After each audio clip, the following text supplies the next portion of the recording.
Welcome to Mythos Meadow English, a gentle place on the internet where we slow down, breathe a little deeper, and talk honestly about life, growth, and the quiet struggles we all carry. If this is your first time here, welcome. I'm really glad you found this space. And if you've been here before, thank you for coming back. Ever felt guilty for turning down a meeting, a social invite, or an extra credit assignment? What if that simple word, no, could actually boost your productivity and well-being? Today's episode is about a word that is short, simple, and often misunderstood, yet powerful enough to change the direction of a life. It's a word many of us avoid, a word that can make our chest feel tight even before we say it out loud. That word is no. Most of us grow up learning how to say yes long before we learn how to say no. Yes, I'll help. Yes, I'll stay longer. Yes, I'll try harder. Yes, it's okay. We're taught directly and indirectly that yes makes us kind, polite, cooperative, and lovable. We're praised for being easygoing, for not causing trouble, for putting others first. And slowly, quietly, many of us absorb the idea that saying no is rude, selfish, or disappointing. We learn to associate no with rejection, conflict, and guilt. But what if saying no is not about pushing people away? What if it's about choosing yourself without apology? Let me start with a story that might feel familiar. A few years ago, someone I knew, let's call her Emma, was known as the dependable one. She was the person everyone went to when they needed help, advice, or support. She answered messages quickly, even late at night. She stayed late at work, even when she was exhausted. She listened patiently, even when her own mind felt overwhelmed. From the outside, Emma looked strong, capable, and generous. People admired her reliability. But inside, she felt constantly drained. Not the kind of tired that disappears after a good night's sleep, but a deeper exhaustion, the kind that comes from constantly giving pieces of yourself away without ever checking how much you have left. Emma said yes because she didn't want to disappoint anyone. She said yes because she was afraid of being seen as difficult or unkind. She said yes because somewhere along the way, she learned that being needed meant being valued.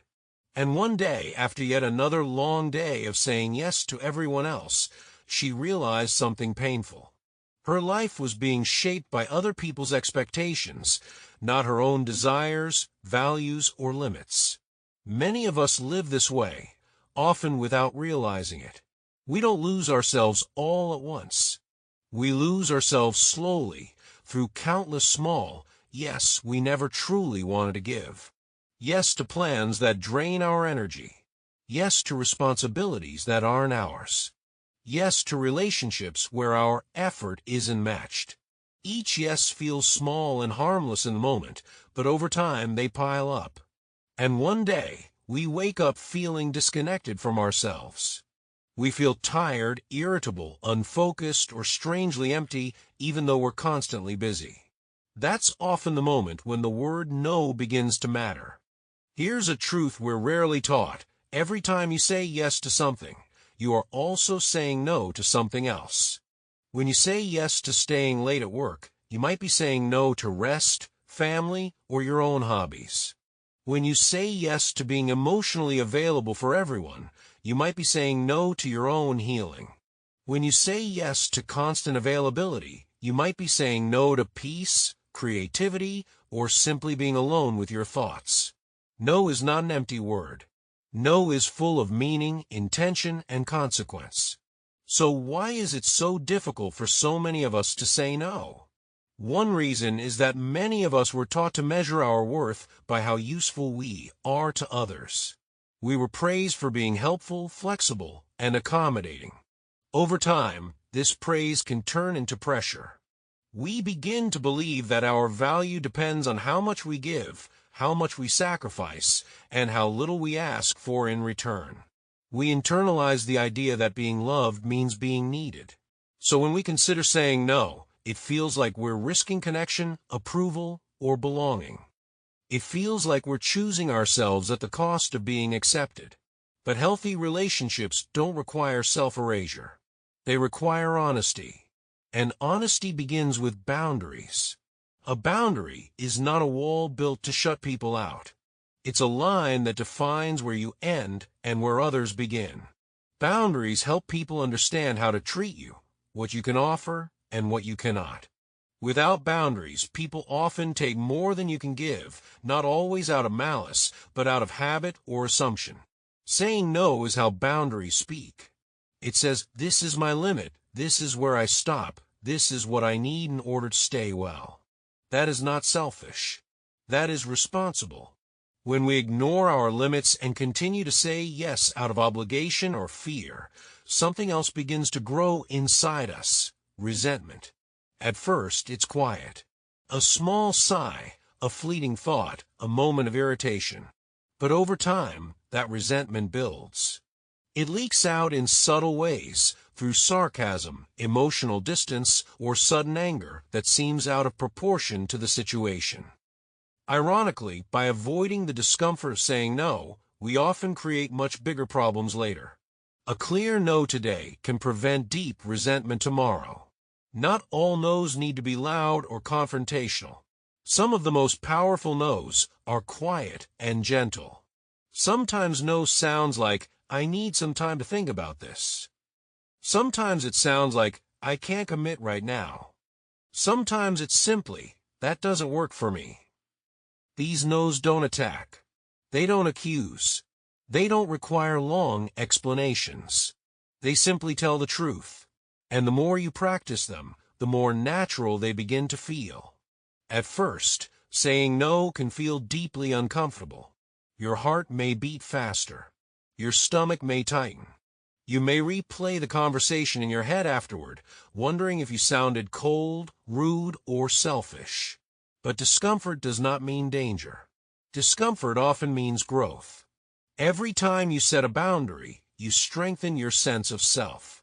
You learn that you can survive the discomfort. You learn that the world doesn't end when you choose yourself. One of the hardest lessons in learning to say no is accepting that some people will react negatively. Some people may be disappointed, confused, or even angry. Others may like you less when you stop overgiving. And that doesn't mean you're doing something wrong. It often means the relationship was built on what you provided, not on who you are. That realization can be painful, but it can also be freeing. It creates space for relationships that respect your boundaries instead of punishing you for having them. There's a story of someone who once said that the first time they said no, they felt like they were betraying everyone.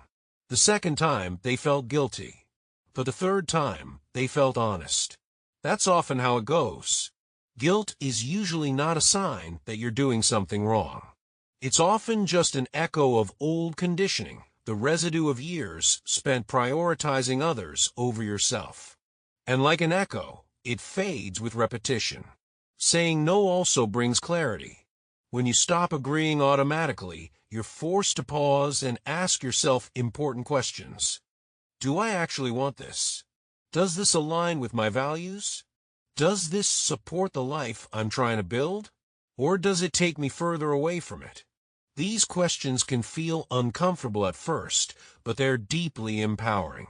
They shift you from living reactively to living intentionally. There's a quiet confidence that comes from knowing your limits. You stop over-explaining yourself. You stop justifying your need for rest. You stop negotiating your own boundaries. You begin to trust your instincts. You realize that your life doesn't need to be justified to anyone else in order to be valid. When you say no to what drains you, you create space for what fulfills you. Space for focus, for learning, for creativity, for rest. Space for relationships that feel mutual rather than exhausting. Space for silence, which many of us desperately need but rarely allow ourselves. No is not always an ending. Very often it's a beginning. Of course, saying no doesn't mean becoming cold, distant, or unkind. It means becoming selective. It means choosing depth over depletion, meaning over obligation, alignment over approval. Many people worry that by saying no, they'll miss out on opportunities. But it's worth asking how many opportunities we've already missed by saying yes to everything. Yes to staying in places we've outgrown. Yes to noise when we needed silence. Yes to urgency when we needed patience. Sometimes the opportunity we're waiting for can only appear once we create space for it. Every time you honor your limits, you build trust with yourself. You send a quiet message inward that says, I'm listening. I matter. I will protect my energy. Over time, that trust becomes the foundation of confidence, resilience, and self-respect. If you're listening to this right now and thinking, I want to say no, but I don't know how, start small. You don't need to change your entire life overnight. Begin with one moment, one choice, one honest response. A gentle no is still a no. And if someone reacts badly, remember this. You are not responsible for managing other people's emotions at the expense of your own well-being. You can be kind without abandoning yourself.